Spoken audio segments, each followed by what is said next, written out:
The gunslinger has been wandering the scorched earth for years, decades, even centuries maybe, all in pursuit of the Dark Tower and its mysteries. But will they even reach the Dark Tower? And will those mysteries be revealed? No, we have not been promised that. Roland and his companions actually have been beat up pretty badly along the way, sent around searching aimlessly, met some pretty bad people. This isn't Game of Thrones where the characters are taken behind the shed and we never see them again, but we pretty much don't have a sense of if these guys are going to make it out okay, unscathed.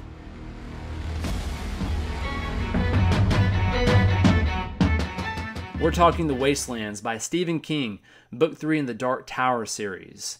This is a spoiler-free-ish book review. Nothing that's actually, going to make or break your read on this book, but hopefully will give you some deep thoughts.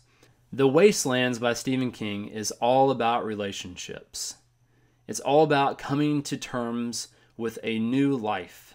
This life with the gunslinger and traveling this wasteland, this desolate world where nothing survives for long and what it once was has long since passed. So each of the fellowship, I call them, they have to, reconcile. Their old lives are over.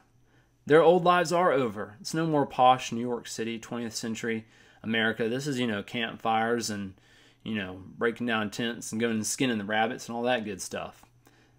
Watching their transition from their old life to the new is absolutely extraordinary.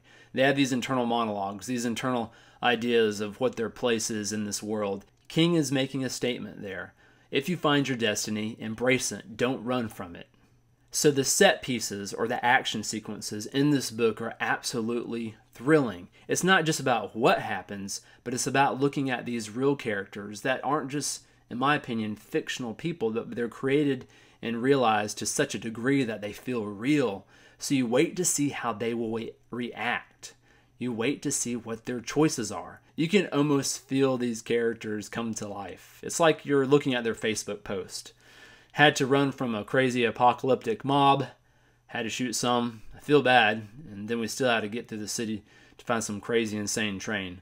Stephen King makes this for one thrilling ride, and you can't let go. You're like one of the characters, and if you let go, you're going to fail. You have to keep going. There's no other option. The main character, Roland, is mysterious, and he continues to remain so. He's a hard-as-nails cowboy who's traveling in what seems like a desperate hope in a world that has long since gone by. He reminds me of other great iconic characters. Granted, they were screen characters, but that's my only reference point.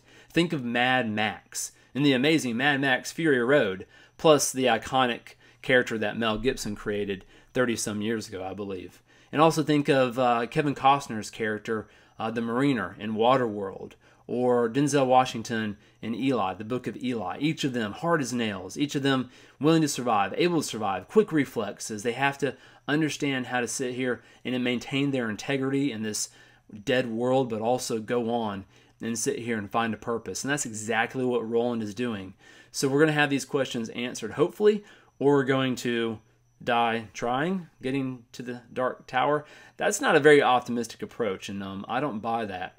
So if it happens, if it's martyrdom, sure, but if it's just kind of like a depressing, horror twist, I'm not going to like it. Stephen King, I know you're famous for your horror stories, so don't do it. Thanks for watching. This has been a Reign of Books review. I'm Josh.